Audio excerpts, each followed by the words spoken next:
Commençons cette vidéo avec une mise en contexte. On prend un vecteur x de R2 et ici une base B1 et B2. Ce qu'on voudrait, ce serait trouver une combinaison linéaire de B1 et B2 qui donne x. Avec le dessin suivant, on voit que la combinaison linéaire, c'est 1 fois B1 plus 2 fois B2.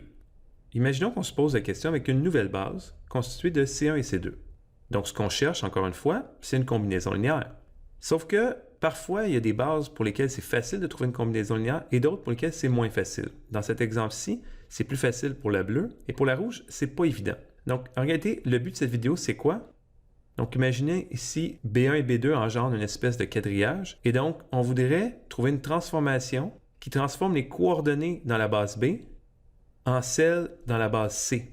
Donc, si on réécrit l'équation à droite, ça reste la même chose. Et en fait, la transformation en question, c'est pas très difficile de s'apercevoir que c'est une transformation linéaire. Et donc, forcément, on peut l'écrire de la façon suivante. Une matrice fois les coordonnées de x dans la base B. Et donc, le but ultime de cette vidéo est de bien comprendre à quoi est égale la matrice A.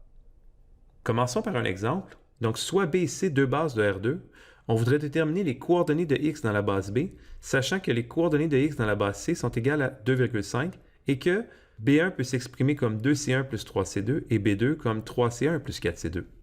Donc ici, ce qu'on cherche, c'est les coordonnées de x dans la base B. Donc on cherche deux nombres alpha 1 et alpha 2, tels que x peut s'écrire comme alpha 1 fois B1 plus alpha 2 fois B2. Mais on sait que B1 et B2, on peut les exprimer en fonction de C1 et C2. Et donc ici, on peut écrire B1 qui est égal à 2C1 plus 3C2 et B2 qui est égal à 3C1 plus 4C2. Maintenant, on peut regrouper ensemble les termes devant les C1 et on trouve ceci de alpha 1 plus 3 alpha 2 fois C1 plus 3 alpha 1 plus 4 alpha 2 fois C2.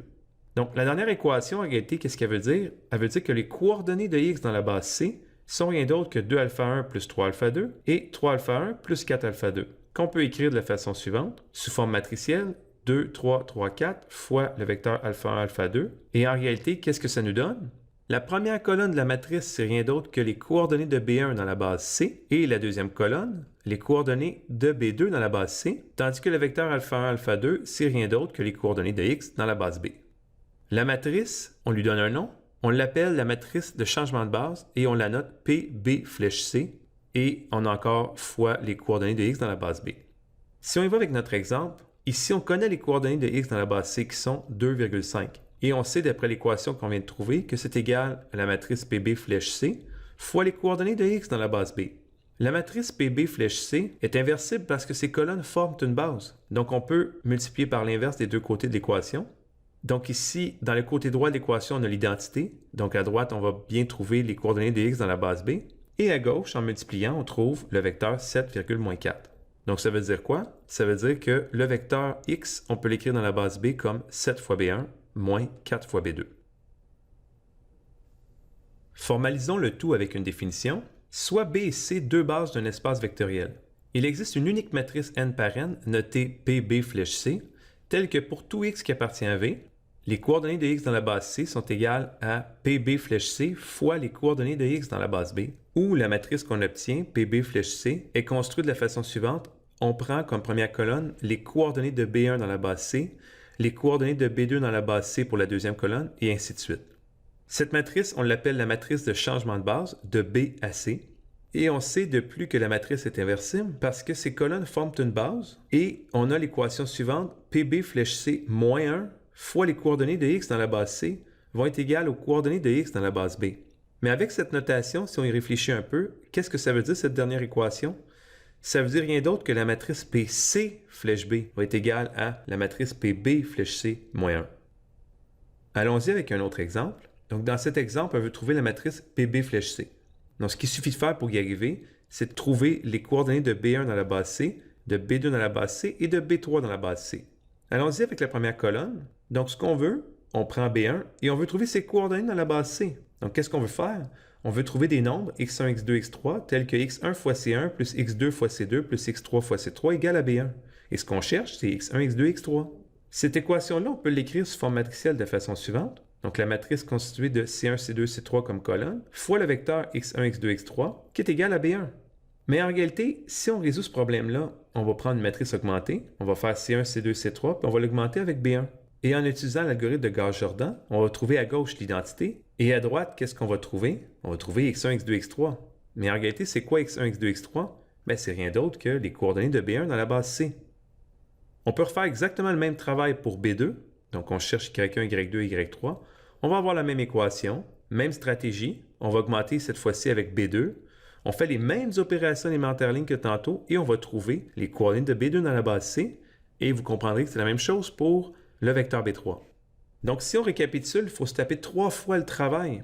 Non, en réalité, il y a un moyen de s'en sortir un peu plus efficacement parce qu'en fait, vu qu'on fait tout le temps les mêmes opérations élémentaires lignes, on pourrait faire une matrice super augmentée, si vous me permettez l'expression. Et donc, ici, on prendrait C1, C2, C3 et on augmenterait avec B1, ensuite B2, B3. On fait les opérations élémentaires lignes sur toutes les lignes, les mêmes opérations élémentaires lignes qu'on a fait tantôt. Et B1 va devenir les coordonnées de B1 dans la base C. Même chose pour B2, même chose pour B3. Et qu'est-ce qu'on va avoir à droite finalement?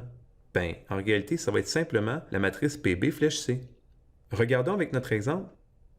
La ligne importante, c'est on veut la matrice C1, C2, C3 augmentée de B1, B2, B3. On fait la méthode de Gauss-Jordan, on trouve l'identité à gauche et à droite, qu'est-ce qu'on trouve? La matrice PB flèche C. Donc allons-y, on prend le vecteur C1, C2, C3, B1, B2, B3. On utilise Gauss-Jordan et on trouve ceci. Et qu'est-ce qu'on obtient ici? La matrice PB flèche C qui nous permet de transformer les coordonnées de X dans la base B en coordonnées de X dans la base C.